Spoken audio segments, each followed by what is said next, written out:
প্রিয় শিক্ষার্থীবৃন্দু, আসসালামু আলাইকুম। আজকের আলোচনার বিষয় নবম ও দশম শ্রেণীর হিসাব বিজ্ঞান এমসিকিউ। তোমরা জানো যে হিসাব বিজ্ঞানে ম্যাক্সিমাম এমসিকিউ সাধারণত ম্যাথ থেকে আসে। এই ভিডিওর মাধ্যমে তোমরা এমসিকিউ এবং ম্যাথ সহকারে সঠিক ধারণা পেয়ে যাবা। ইনশাআল্লাহ আমি চেষ্টা করব এই ভিডিওর মাধ্যমে যাতে তোমরা ম্যাক্সিমাম এমসিকিউ কমন পেয়ে যাও। অধ্যায় 1, হিসাব বিজ্ঞান একটি প্রক্রিয়া। পরীক্ষা আসে হিসাব বিজ্ঞান কি? উত্তর, হিসাব বিজ্ঞান একটি প্রক্রিয়া। হিসাব বিজ্ঞানকে ব্যবসায়ের ভাষা বলা হয়। হিসাব বিজ্ঞানের প্রধান উদ্দেশ্য হলো আর্থিক ফলাফল ও আর্থিক অবস্থা নিরূপণ। একটি প্রতিষ্ঠানের সম্পদ, দায় ও মালিকানা সত্ত্ব পরিমাণ নির্ণয় করার মাধ্যমে প্রতিষ্ঠানের আর্থিক অবস্থা জানা যায়। অর্থাৎ একটি প্রতিষ্ঠানের সম্পদ, দায় ও মালিকানা সত্ত্বের পরিমাণ নির্ণয়ের মাধ্যমে প্রতিষ্ঠানের কি জানা যায়? আর্থিক অবস্থা জানা যায়।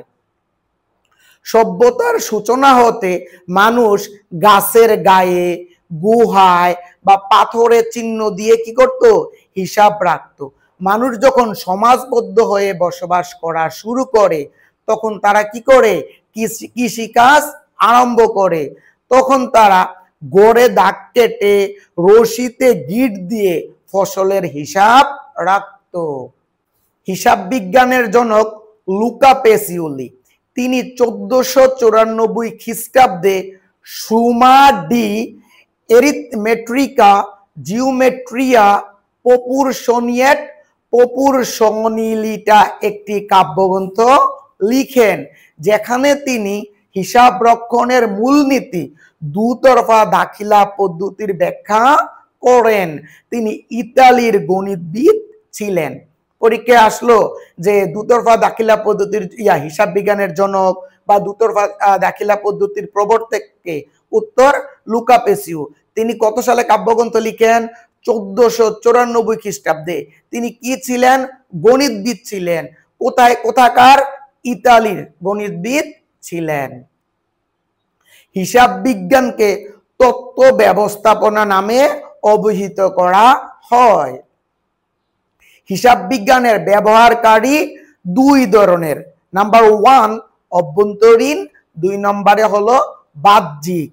মূল্যবোধ হলো কোনো ব্যক্তি বা সমাজের চিন্তা, চেতনা, বিশ্বাস, ধ্যান, ধারণা প্রবৃত্তির সমন্বয়ে দীর্ঘদিন ধরে গড়ে ওঠার একটি মানদণ্ড।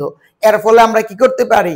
ভালো মন্দ বিবেচনা করতে পারি, ভালোটা গ্রহণ করতে পারি এবং খারাপটা বর্জন করতে পারি। কোনো ব্যক্তি তার নিজের কাজের জন্য তৃতীয় ব্যক্তির নিকট দায়বদ্ধতা হলো জবাবদিহিতা। সহজ কথা কি? একটি প্রতিষ্ঠানের উপরস্থ কর্মকর্তার নিকট নিচের কর্মকর্তারা কি থাকে? দায়বদ্ধ থাকে। অধ্যায় 2, লেনদেন। এই অধ্যায় থেকে তোমরা এমসিকিউ এবং ম্যাথ পেয়ে যাবা। লেনদেন এর আবিধানিক অর্থ হলো গ্রহণ ও প্রদান বা দেনা পাওনা। অর্থাৎ লেনদেন জিনিসটা কি? অর্থের সাথে সম্পর্কযুক্ত প্রত্যেকটা ঘটনাই কি? লেনদেন। অর্থাৎ অর্থের অঙ্কে পরিমাপযোগ্য যা দ্বারা আর্থিক অবস্থার পরিবর্তন হয় সেটাই কি? লেনদেন। অর্থাৎ লেনদেন হইতে হলে তার সাথে অর্থের সংযুক্ত থাকতে হবে। পরীক্ষায় তোমাদের ক নম্বর প্রশ্নে চলে আসে নিচে কোনটি লেনদেন বা কোনটি লেনদেন না। দেখো, আমি তোমাকে একটি কলম উপহার দিলাম, তারপরে এমুক একটি পুত্র সন্তান জন্ম দিল, তুমি ঢাকা ইউনিভার্সিটিতে অ্যাডমিটেড হবে, এটি কিন্তু লেনদেন না, কারণ এর দ্বারা আর্থিক অবস্থার পরিবর্তন হয়নি। অর্থাৎ ইজিলি বুঝে যাও, সেটা হলো নগদ টাকা আসলে অথবা চলে গেলে সেটাই লেনদেন হয়। যদি বাড়ি ভাড়া প্রদান করো, বেতন প্রদান করো, রিক্সা ভাড়া প্রদান করো, একটি কম্পিউটার ক্রয় করো, একটি কলম কিনো, এগুলো কিন্তু লেনদেন। লেনদেন দুই ধরনের, এক নম্বরে হলো বাহ্যিক, দুই নম্বরে হলো অভ্যন্তরীণ।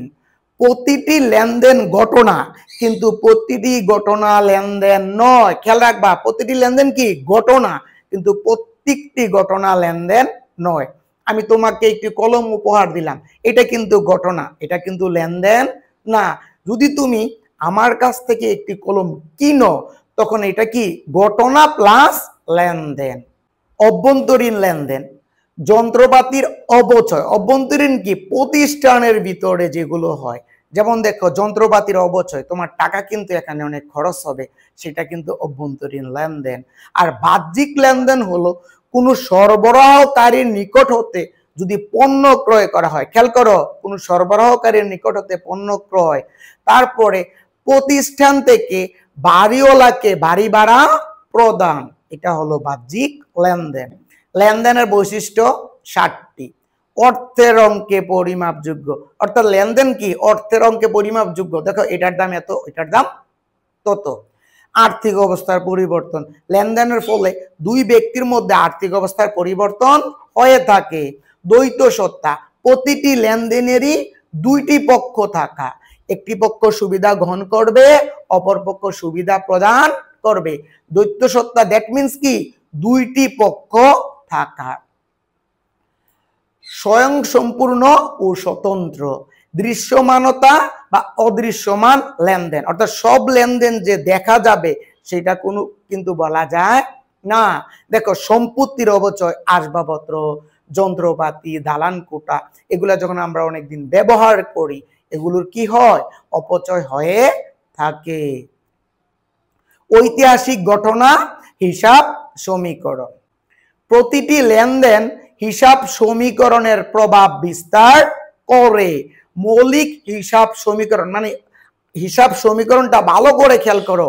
হিসাব সমীকরণ হলো এ সমান সমান এল প্লাস ও ই। এতে হলো অ্যাসেট, এলতে হলো লায়াবিলিটি, ওতে হলো ওনার্স ইকুইটি। মোট সম্পদ সমান সমান মোট দায় ও মালিকানা সত্ত্বর যোগফল। মোট সম্পদ কি মোট দায় এবং মালিকানা সত্ত্বের যোগফল। প্রতিষ্ঠানের মোট সম্পত্তির উপর তৃতীয় পক্ষের যে দাবি সেটা হলো দায়। খেয়াল করো, তোমার প্রতিষ্ঠানে অনেক সম্পদ আছে, কিন্তু কোথাও কারো কাছ থেকে তুমি ঋণ নিয়েছো, সেটা কিন্তু তোমার দায়, তোমাকে দিতে হবে।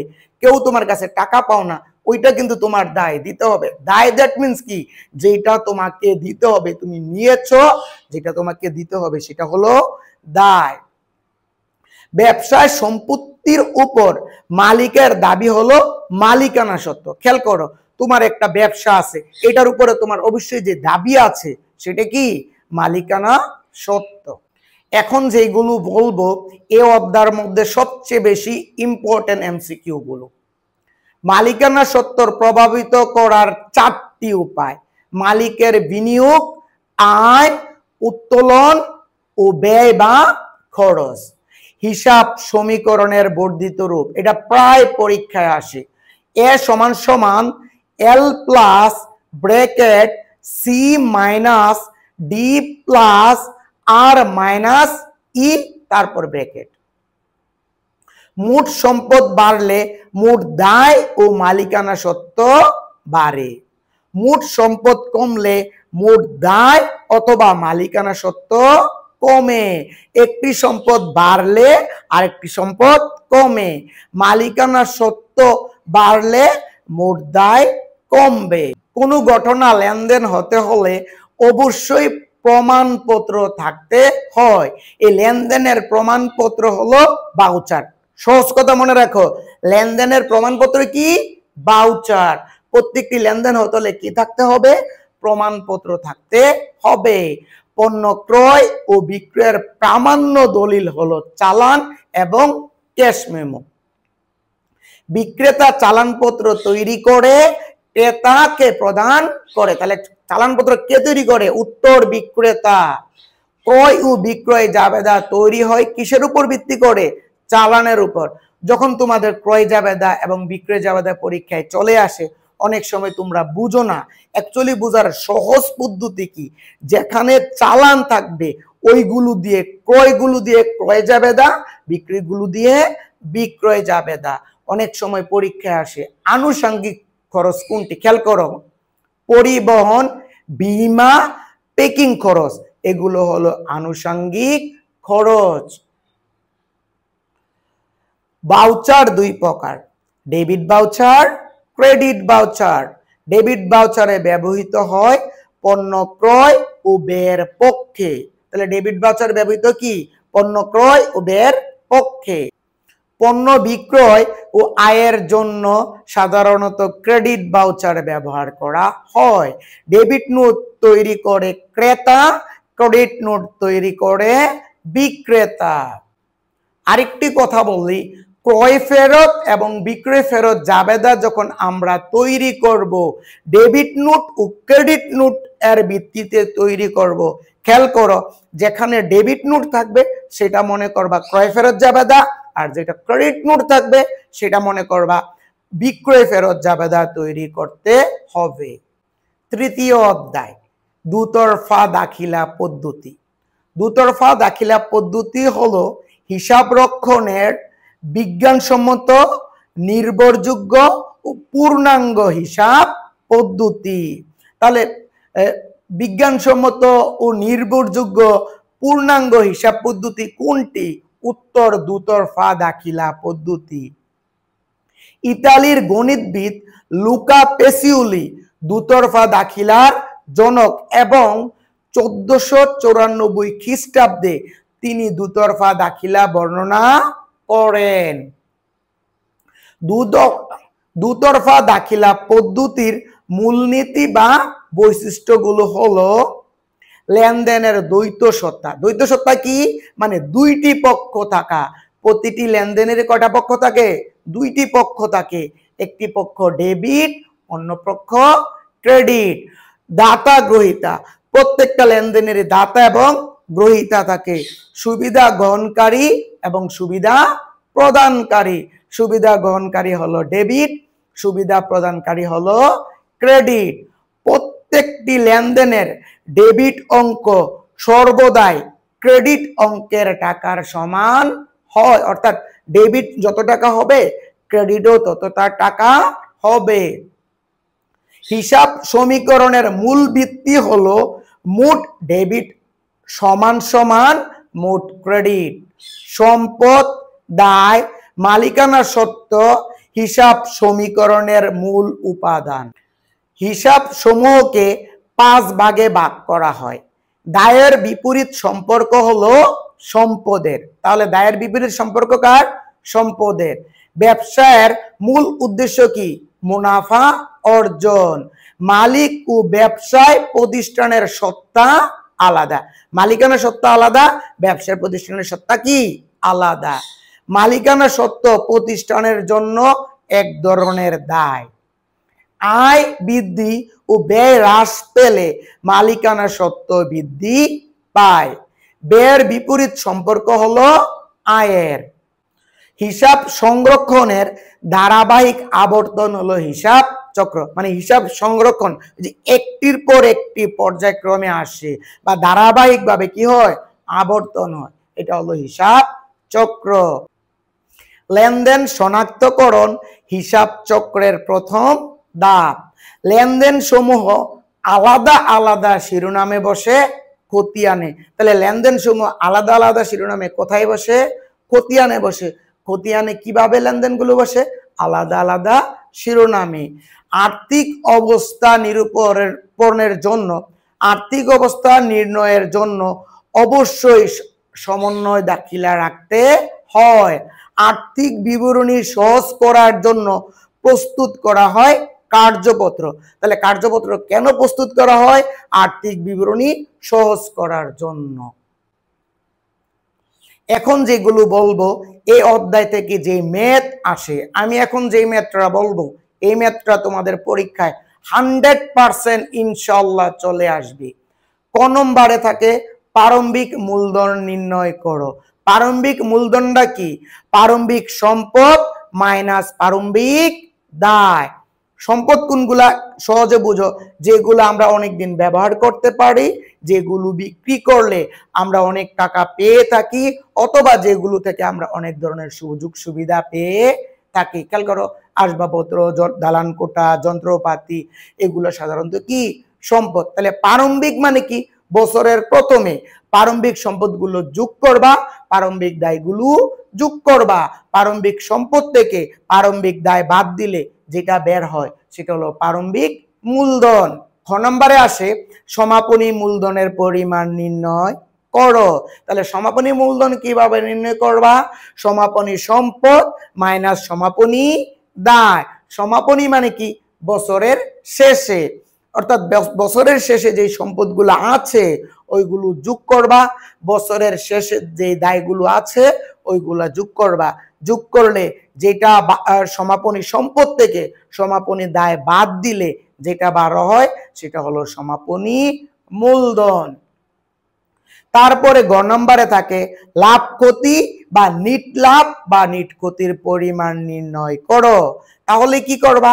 সমাপনী মূলধন মানে দ্বিতীয় ধাপের রেজাল্ট, সমাপনী মূলধন যোগ উত্তোলন মাইনাস প্রারম্ভিক মূলধন মানে প্রথম ধাপের রেজাল্টটা যোগ অতিরিক্ত মূলধন। তাহলে প্রথমের যেই টাকাটা হয়েছে দ্বিতীয় টাকাটা মাইনাস করলে যেইগুলা বের হয় সেটা হলো নিট লাভ বা নিট ক্ষতি। এখন আমি একটি ইম্পর্টেন্ট অধ্যায় আলোচনা করব। ইম্পর্টেন্ট অধ্যায়টি আলোচনা করার আগে please subscribe my channel and keep connected with me. এখন আলোচনা করব চতুর্থ অধ্যায়, অর্থাৎ অধ্যায় 4, মূলধন ও মুনাফা জাতীয় লেনদেন। এখান থেকে তোমরা এমসিকিউ এবং এই আলোচনা থেকে ম্যাথ 10 নাম্বার পেয়ে যাবা। You must be concentrate about this video. ব্যবসায় সকল লেনদেন, এই ব্যবসায়ের যত লেনদেন আছে ওইগুলোকে দুই ভাগে ভাগ করা হয়, মূলধন জাতীয় ও মুনাফা জাতীয় লেনদেন। মূলধন জাতীয় প্রাপ্তি বা আয়, এইটা পরীক্ষায় সৃজনশীল কয়ের জন্য ভেরি ভেরি ইম্পর্টেন্ট। মূলধন জাতীয় প্রাপ্তি বা আয় কোনগুলো? ব্যবসায়ের জন্য মূলধন আনানো বা অতিরিক্ত মূলধন আনা মানে যত ধরনের মূলধন সেইগুলো।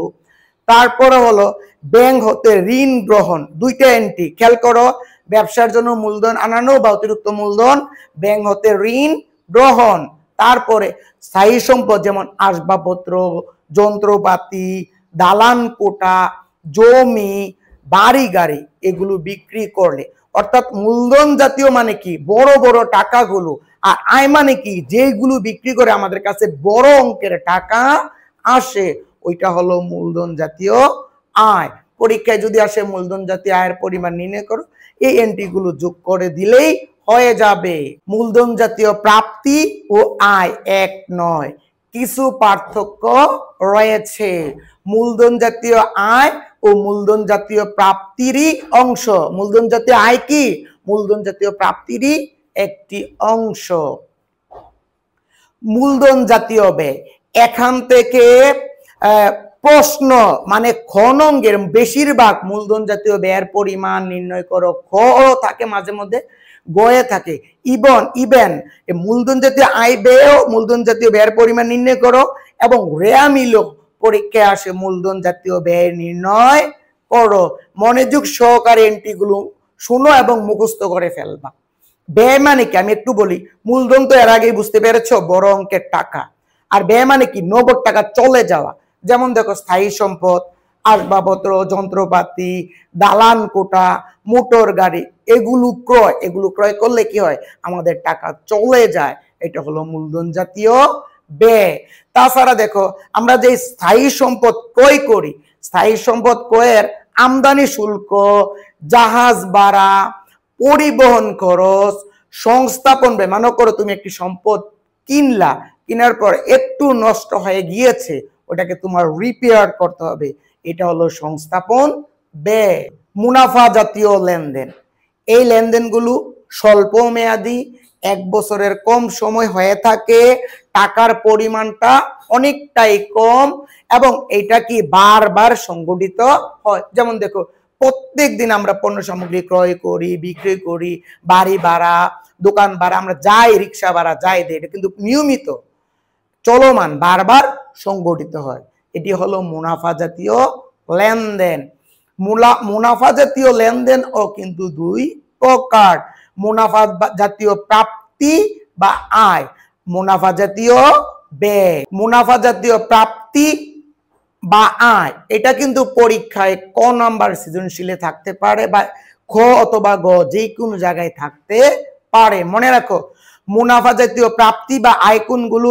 মানে যেই জিনিসগুলো টাকার পরিমাণ কম। দেখো, আমরা যে কোনো পণ্য সামগ্রী বিক্রি করি, চাল, ডাল, আটা, ময়দা, যাই বিক্রি করো, তাহলে পণ্য বিক্রয়, ব্যাংক জমা সুদ, বিনিয়োগের সুদ, প্রাপ্ত বাড়ি ভাড়া, প্রাপ্ত কমিশন, এটি ঠাড়া মুখস্থ করে ফেলবা। এগুলো দিয়ে মুনাফা জাতীয় প্রাপ্তি বা আয়ের পরিমাণ নির্ণয় করবা। অর্থাৎ এই টাকাগুলো যোগ করে দিলে রেজাল্ট হয়ে যাবে। আর মাঝখান দিয়ে একটি আমি কথা বলি, তোমাদের হিসাব বিজ্ঞানের সিস্টেম কি তোমরা অঙ্ক করে দিয়েছো, ইভেন যদি ভুলও হয় তাও কিছু মার্কস পেয়ে যাবা। মানে শূন্য পাওয়ার কোনো ধরনের পসিবিলিটি নেই। মুনাফা জাতীয় ব্যয় এটা রেয়া মিলের জন্য ভেরি ভেরি ইম্পর্টেন্ট। ইভেন মূলধন জাতীয় ব্যয় এবং মুনাফা জাতীয় ব্যয়ের জন্য ভেরি ভেরি ইম্পর্টেন্ট। এই প্রশ্নটা গ থাকতে পারে, গহও থাকতে পারে। মনোযোগ সহকারে শোনো। মুনাফা জাতীয় মানে কি? ছোট ছোট লেনদেন গুলো। ব্যয় মানে কি? তোমার নগদ টাকা চলে যাওয়া। খেয়াল করো, আয় মানে নগদ টাকা আসা, ব্যয় মানে নগদ টাকা চলে যাওয়া।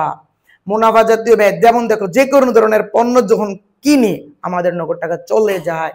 যেমন মণিহারি দ্রব্য কিনি, বেতন প্রদান করি, ভাড়া প্রদান করি, মজুরি প্রদান করি, ঋণের সুদ প্রদান, বীমা প্রিমিয়াম প্রদান, বিদ্যুৎ বিল, টেলিফোন বিল, ডিশের বিল, বিজ্ঞাপন খরচ, তারপরে যন্ত্রপাতি নষ্ট হয়ে গেছে একটু মেরামত করা মিস্ত্রিকে দিয়ে, তারপরে যন্ত্রপাতি, আসবাবপত্র, দালান কোটা, এগুলো ব্যবহারজনিত ক্ষতি, এগুলো হলো মুনাফা জাতীয় ব্যয়।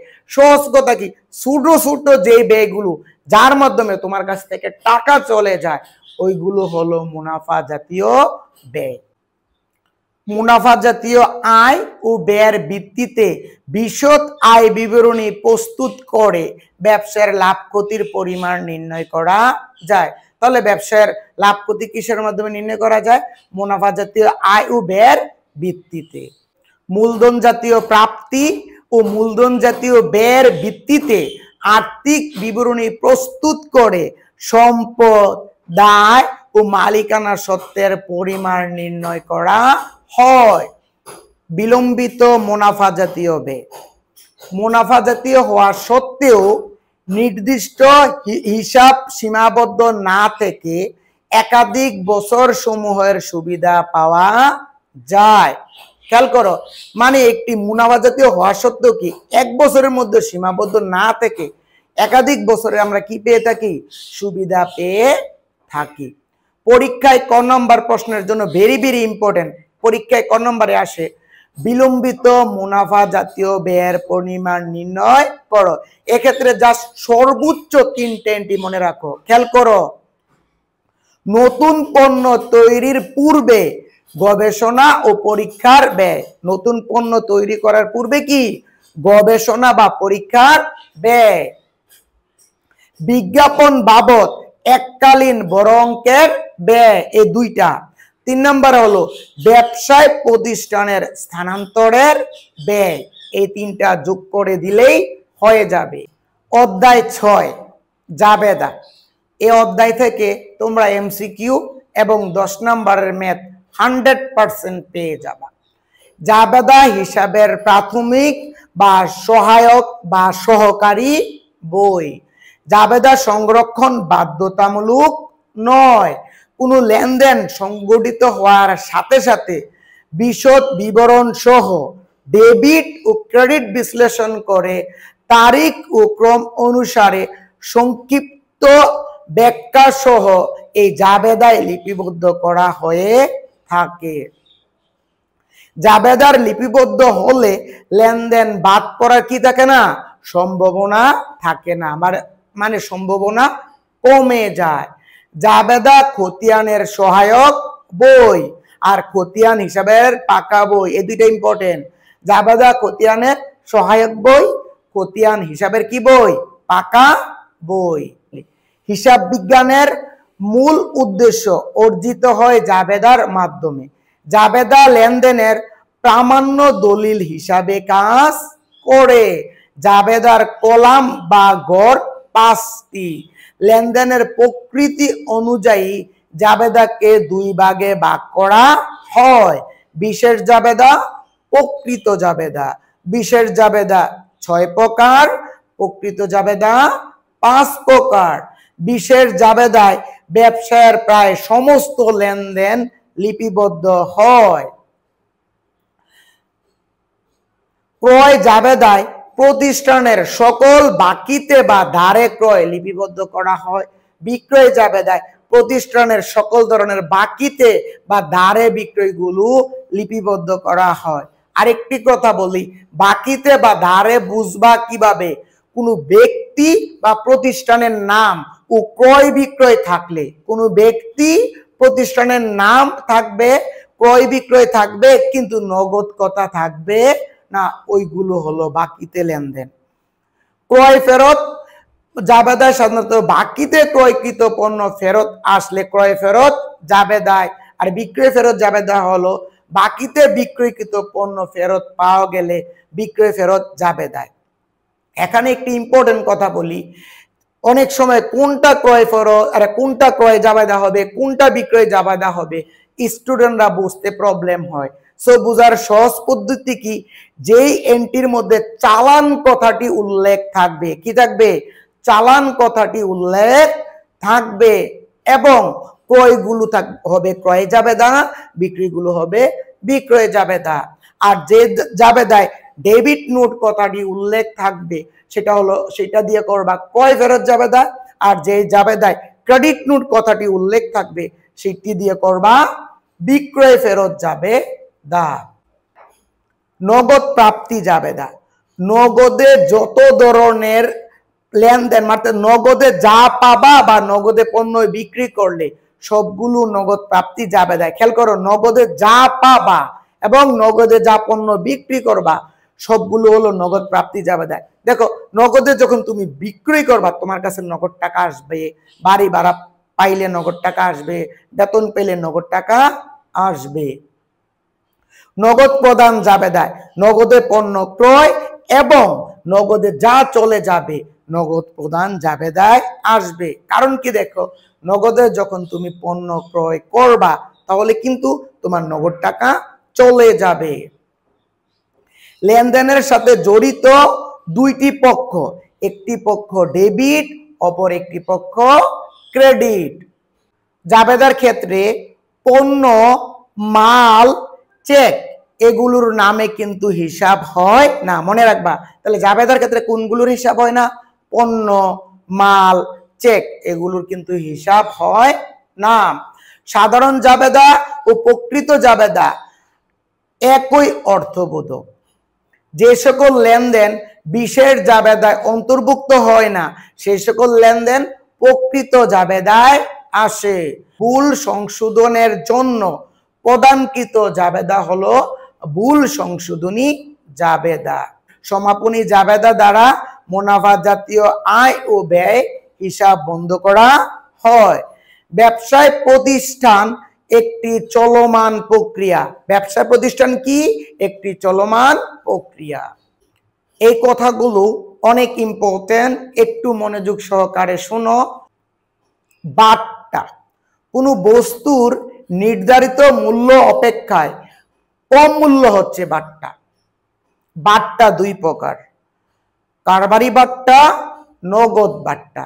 কারবারি বাট্টা বিক্রয় বৃদ্ধির জন্য বিক্রেতা যখন পূর্ব নির্ধারিত বিক্রয় মূল্য অপেক্ষায় কম মূল্যে পণ্য বিক্রি করে সেটা হলো কারবারি বাট্টা। কারবারি বাট্টা বিক্রেতার জন্য বিক্রয় বাট্টা, খেয়াল করে রাখবা, কারবারি বাট্টা বিক্রেতার জন্য বিক্রয় বাট্টা, ক্রেতার জন্য ক্রয় বাট্টা। ওই ক্রেতা এবং বিক্রেতা অনেক ইম্পর্টেন্ট। ক্রেতা ও বিক্রেতা কেউ কারবারি বাট্টার হিসাব রাখে না। সহজে বুঝো, মনে করো বাটা অথবা অ্যাপেক্স, বাটা অথবা অ্যাপেক্সে 10% ছাড় দিয়েছে, তখন কি করবা? যখন পণ্যটা কিনতে যাবা, তুমি কি 10% টাকা সহকারে 10% সহকারে টাকা দিবা, না 10% বাদ দিয়ে টাকা দিবা? অবভিয়াসলি 10% বাদ দিয়ে টাকাটা দিবা। কারবারি বাট্টা কি মানে আসল টাকা থেকে 10% বাদ দেওয়ার পরে যেটা থাকে সেটা, 10% যেটা বাদ দিয়ে দাও সেটা কারবারি বাট্টা। কারবারি বাট্টা কিন্তু ক্রেতা এবং বিক্রেতা কেউ কিন্তু হিসাব রাখে না। আর এই কারবারি বাট্টা কোন অঙ্কে জাবেদায় বা কোথাও আসে না, সব সময় বাদ দিয়ে অঙ্ক করতে হয়। নগদ বাট্টা ব্যবসার ক্রয় ও বিক্রয় প্রায় বাকিতে হয়ে থাকে। ক্রেতা বিক্রেতার মাঝে দেনা পাওনা নিষ্পত্তি করার জন্য, মানে আমাদের দেশে যে পণ্যগুলো বাকিতে ক্রয় বিক্রয় হয়ে থাকে, ক্রেতা এবং বিক্রেতার মধ্যে কি নিষ্পত্তি করার জন্য? দেনা পাওনা নিষ্পত্তি করার জন্য কে? বিক্রেতা ক্রেতাকে যে টাকা ছাড় দেয় সেটা হলো নগদ বাট্টা। এই বাট্টা হলো বিক্রেতার জন্য প্রদত্ত বাট্টা আর ক্রেতার জন্য প্রাপ্ত বাট্টা। খেয়াল করো, যেমন দেখো তুমি কারো কাছে 40,000 টাকা পাও না, তুমি বললা যে এই মাসের মধ্যে যদি টাকাটা আমাকে দিয়ে দাও 5,000 টাকা কম দিয়ে 35,000 টাকা দিলেই হবে। তাহলে 40,000 টাকার পাওনা নিষ্পত্তিতে কত টাকা পাচ্ছ? 35,000 টাকা। এই যে 5,000 টাকা ছাড় দেয়া হয়েছে ওইটা কিন্তু নগদ বাট্টা। আর নগদ বাট্টা কিন্তু অবভিয়াসলি হিসাব করতে হয়, অর্থাৎ হিসাবে আসে, কারবারি বাট্টার হিসাবে আসে না। এখন ইম্পর্টেন্ট কিছু কথা বলবো ম্যাথ সম্পর্কে, একটু ভালোভাবে শুনো। পরীক্ষায় অনেক সময় সরাসরি একটি এন্ট্রি দেয়া থাকে, এন্ট্রি দিয়ে বলে এটার জাবেদা করো।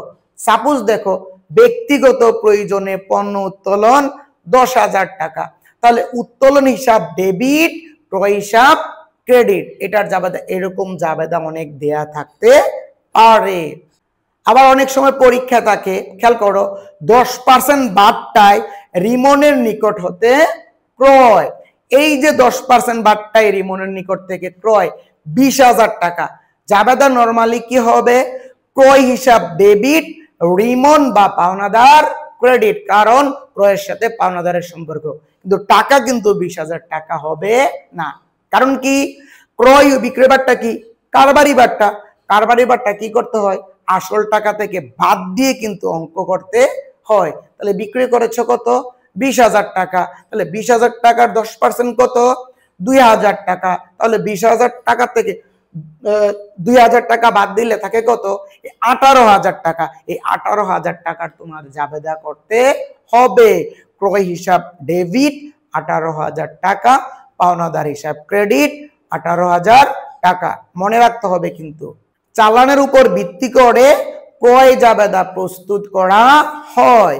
ক্রয় জাবেদা কলামের সংখ্যা 6টি, বিক্রয় জাবেদায় কলামের সংখ্যা 5টি। চালানের উপর ভিত্তি করে ক্রয় জাবেদা এবং বিক্রয় জাবেদা সবগুলোই প্রস্তুত করতে হয়। পণ্য ক্রয় ও বিক্রয়ের সাথে বহন খরচ, প্যাকিং খরচ, বীমা খরচ সংযুক্ত থাকে। এখন কথা খেয়াল করো, এই যে বহন খরচ, প্যাকিং খরচ, বীমা খরচ, পণ্য আনয়ন খরচ, এগুলো কিন্তু আনুষঙ্গিক খরচ। অনেক সময় পরীক্ষা আসে নিচে কোনটি আনুষঙ্গিক খরচ, এগুলো। এখন আবার পরীক্ষায় যে তোমরা ক্রয় জাবেদা তৈরি করবা, আসল টাকা থেকে কি করতে হবে? ক্রয় ও বিক্রয় জাবেদার ক্ষেত্রে বারবার বলি, ক্রয় বিক্রয় জাবেদার ক্ষেত্রে আসল টাকা থেকে কারবারি বাট্টা বাদ দিয়ে আনুষঙ্গিক খরচ যোগ করেই কিন্তু ক্রয় ও বিক্রয় জাবেদা প্রস্তুত করতে হয়। ডেবিট নোট প্রস্তুত করে ক্রেতা, ক্রেডিট নোট প্রস্তুত করে বিক্রেতা। ক্রয় ফেরত জাবেদার উৎস দলিল ডেবিট নোট, বিক্রয় ফেরত জাবেদার উৎস দলিল ক্রেডিট নোট। সহজ কথা, চালান থাকলে ওই চালানের মাধ্যমে তোমরা ক্রয় জাবেদা, বিক্রয় জাবেদা প্রস্তুত করতে পারবা। আর ডেবিট নোট, ক্রেডিট নোটের দ্বারা ক্রয় ফেরত ও বিক্রয় ফেরত জাবেদা প্রস্তুত করতে পারবা। যেখানেই ডেবিট নোট দেখবা ওইটাই ক্রয় ফেরত, আর যেখানেই ক্রেডিট নোট দেখবা সেটা হলো বিক্রয় ফেরত জাবেদা। আর অ্যাকচুয়ালি একটা ভিডিওর মধ্যে সম্পূর্ণ অধ্যায়ের এমসিকিউ দেওয়া একেবারেই পসিবল না। নেক্সট ভিডিওতে বাকিগুলো ইনশাল্লাহ পেয়ে যাবা। আর নেক্সট ভিডিওটা কিন্তু তোমাদের জন্য অনেক অনেক ইম্পর্টেন্ট। ম্যাক্সিমাম স্টুডেন্ট আর্থিক অবস্থার বিবরণী পারো না। ওই অধ্যায়ের আর্থিক অবস্থা বিবরণী সহ, রেয়ামিল সহ, পারিবারিক তহবিল, নগদান বই সহ আমি ডিটেলস ইনশাআল্লাহ আলোচনা করব। আমার চ্যানেলটা সাবস্ক্রাইব করে নিবা, সাবস্ক্রাইব করে নিয়ে পাশে থাকবা। Keep watching my videos. Till then, আল্লাহ হাফেজ, আসসালামু আলাইকুম।